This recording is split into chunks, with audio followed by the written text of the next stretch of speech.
Hello everyone, welcome back to my YouTube channel Excel learning. तो एक बार फिर से इस ज्ञान के भंडार में आप सभी का स्वागत है। दोस्तों, आज हम आपको बताने जा रहे हैं सम इफ फार्मूले का उपयोग कैसे करें एक्सेल में। हाँ जी दोस्तों, देखिए मैं अपनी पिछली वीडियो में सम इफ एस का प्रयोग बता रखा हूँ। IFS उसका प्रयोग बता रखा है मैंने आपको। आज मैं आपको सिर्फ सम इफ का प्रयोग बताने जा रहा हूँ दोस्तों। इन दोनों में बहुत ही माइनर सा अंतर है दोस्तों। अगर आपने मेरी पिछली वीडियोस को मिस कर दिया है और नहीं देखा है तो दोस्तों उसे जाइए और वीडियोस को पूरा देखिए, जिससे कि कोई भी कंफ्यूजन इस वीडियो में और पिछली वीडियोस में आपको ना रह पाए। चलिए चलते हैं आज की ज्ञान की तरफ और बताते हैं आपको सम इफ का प्रयोग कैसे करना है। तो जैसा कि आप देख रहे होंगे, मेरे पास एक डाटा है एक्सेल में, जिसमें मैंने एक आइटम वाला कॉलम, लोकेशन और क्वांटिटी वाला कॉलम ले लिया है।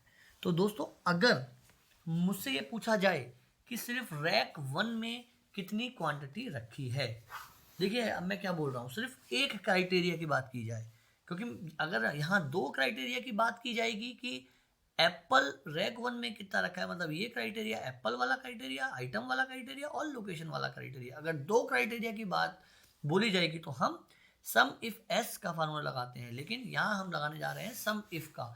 तो सम इफ का फार्मूला अगर एक ही क्राइटेरिया का टोटल पूछा हो, उसके लिए हम यूज करते हैं। तो मैं उम्मीद करता हूँ कि ये डेफिनेशन आपको क्लियर हो गई होगी कि सम इफ का और सम इफ एस का प्रयोग कहाँ करते हैं।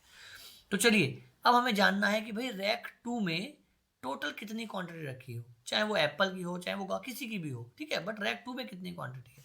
तो उसमें हमें लगाना है is equal to sum I F if. देखिए पहला वाला सम इफ, और ब्रैकेट को स्टार्ट कर लेना है। अब ये मांग रहा है रेंज। रेंज मतलब क्राइटेरिया की रेंज। तो हमें रैक में चाहिए ना, तो हमने ये वाला एरिया सेलेक्ट कर लिया और उसके बाद कॉमा लगा देना है दोस्तों। अब आपको क्या करना है कि क्राइटेरिया कौन सा है, मतलब रैक वन चाहिए या रैक टू चाहिए, या तो आप यहाँ लिखा हुआ सिलेक्ट कर सकते हैं। अगर आप सिलेक्ट करेंगे तो दोस्तों डायरेक्ट यहाँ पे ऐसे सिलेक्ट कर सकते हैं। लेकिन अगर आप सिलेक्ट नहीं करना चाहते हैं तो आप सिलेक्ट मत करिए, लिख दीजिए रैक वन या रैक टू। तो मैं चाहता हूँ लिख के करना, तो उसके लिए मुझे डबल कॉमा लगा देना है दोस्तों, लिखने के लिए ध्यान रखिएगा। अगर आप सिलेक्ट करते हैं तो डबल कॉमा की जरूरत नहीं है, लेकिन अगर आप कोई टेक्स्ट कोई नंबर्स लिखते हैं तो आपको यहाँ डबल कॉमे की जरूरत पड़ेगी। तो मैंने लिख दिया RAC के रैक वन। एक चीज का और ध्यान रखना है कि अगर यहाँ स्पेस दिया है तो यहाँ स्पेस देना पड़ेगा दोस्तों, ठीक है। अगर तो डाउट हो तो यहाँ से कॉपी करके आप पेस्ट कर सकते हैं, वो ज़्यादा बेटर रहेगा। दोनों का सेम ही रहना चाहिए, तभी वो एग्जैक्ट आएगा, नहीं होगा तो आपको जीरो दिखा देगा, क्योंकि यहाँ से इनपुट लेता है वो। ये दोनों मैच नहीं होगा तो वो कहेगा भैया ऐसा कुछ नहीं है, तो जीरो है, ठीक है। चलिए, तो मैंने ये क्राइटेरिया सेलेक्ट कर लिया रैक वन, फिर मैंने कॉमा लगा दिया। अब बोल रहा है सम रेंज, क्या जोड़ना है भाई, क्वांटिटी जोड़नी है ना, तो क्वांटिटी को मैंने सेलेक्ट करके ब्रैकेट को दोस्तों बंद कर दिया, है ना। लेकिन आप एक चीज देखिए, मैंने क्या गलती करी, रैक को कॉलम तो स्टार्ट कर दिया लेकिन कॉलम मैंने बंद नहीं किया। कॉलम को बंद भी करना है आपको, ठीक है। ब्रैकेट को मैंने बंद जब कर लिया और एंटर कर दिया दोस्तों, देखिए गलती की पे गलती हो गई है। गलती क्या हुई है, रैक के बाद मैंने लगा दिया है। मैंने आपको बोला ना ये और ये एक जैसा होना चाहिए।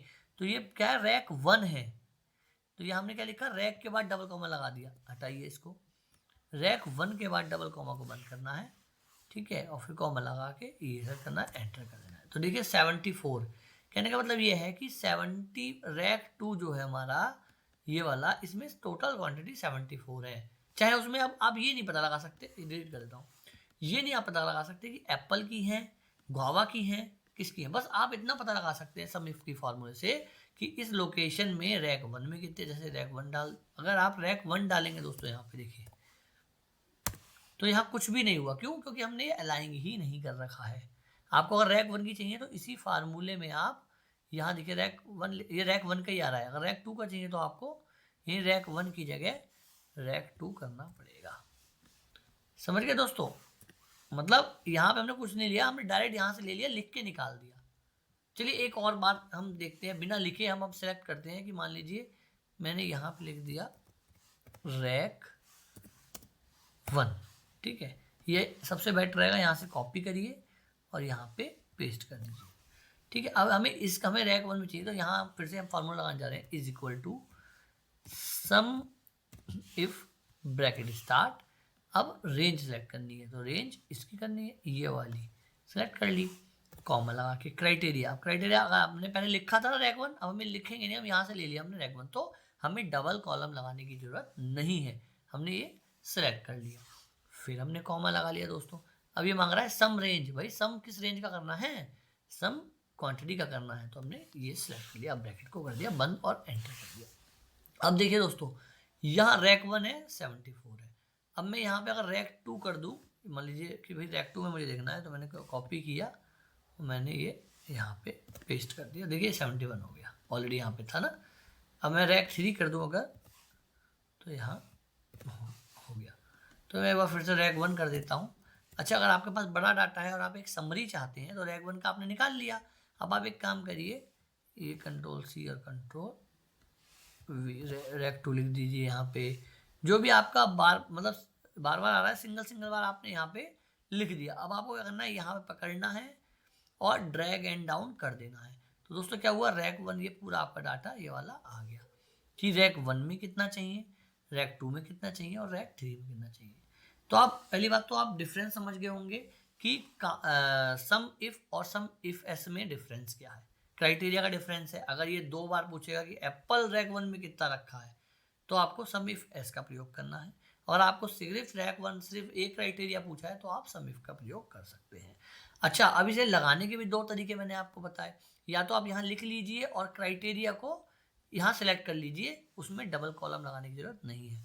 लेकिन अगर आप ऐसे नहीं लिखते हैं, आप डायरेक्ट अल्फ़ाबेट टाइप करके, जैसे मैंने यहाँ रैक 2 टाइप करके निकाला है, तो आप जब भी कोई क्राइटेरिया टाइप करेंगे तो डबल कॉलम के बीच में, और ध्यान रखना है कि यहाँ जो लिखा है क्राइटेरिया में वही यहाँ लिखा होना चाहिए। अंतर होगा तो आपका डाटा 0 बताएगा, वो लोकेशन ट्रैक नहीं करेगा दोस्तों। तो दोस्तों मैं उम्मीद करता हूँ कि मेरी इस वीडियो के माध्यम से आपको आज सम इफ और सम इफ एस का क्लैरिटी मिल गई होगी और आपको बहुत ही अच्छी तरीके से ये चीज़ें समझ में भी आई होंगी। लेकिन दोस्तों अगर आप प्रयास नहीं करेंगे, अगर आप एक्सपीरियंस अपना नहीं लेंगे इसमें, तो आप भी ये फिर एक दिन से ज़्यादा नहीं माइंड में रख पाएंगे और भूल जाएंगे। तो आप ज़रूर अपने घर पे, अगर आपके पास लैपटॉप है या डेस्कटॉप है, तो इसका उपयोग करिए। आजकल मोबाइल में भी एक्सेल चलते हैं, अगर पॉसिबल हो तो उसमें उपयोग करिए। वरना आज आप अगर कॉलेज में पढ़ रहे हैं तो वहाँ लैब्स होते हैं, देखिए। और अगर आप कंपनी में हैं तो डेफिनेटली बात है, आपके पास सिस्टम होता ही है, आप उसमें अपना प्रयास जरूर करिए 5 मिनट का समय निकाल के। और अगर आपके पास कुछ भी नहीं है, देखिए आजकल साइबर कैफे हर जगह हैं, लोग जाते हैं वहाँ पे और इंटरनेट सफरिंग करते हैं। तो मैं ये कहूँगा कि 5 मिनट एक्सेल पे भी आप ट्राई वहाँ पे कर लें मेरी वीडियो देखने के बाद। तो दोस्तों अगर वीडियो आपको अच्छी लगी हो तो वीडियो को इतना शेयर कर दीजिए कि वीडियो हर कोने तक पहुँच जाए और लोग इस वीडियोस को देख के लोग सीखें, समझें और एक जागरूकता फैलाएं एक्सेल के लर्निंग के प्रति। और हमारे चैनल न्यू एक्सेल लर्निंग को सब्सक्राइब कर दीजिए दोस्तों, साथ ही साथ बेल आइकन को जरूर प्रेस करिए। तो दोस्तों आज के लिए इतना ही। और हाँ, कमेंट में अपना फीडबैक देना ना भूलें दोस्तों, जिससे कि मेरा भी मोरल बूस्ट होता है, मुझे भी अच्छा लगता है देख के कि हाँ मेरी वीडियो से लोग कनेक्ट कर पा रहे हैं और मुझसे कनेक्ट कर पा रहे हैं। तो मुझे खुशी होती है कि हाँ चलिए कुछ लोगों को या सभी लोगों को मेरी वीडियोस पसंद आ रही है। दोस्तों आज के लिए इतना ही, मिलते हैं कल एक और नई वीडियो के संग। तब तक के लिए जय श्री राम दोस्तों, धन्यवाद।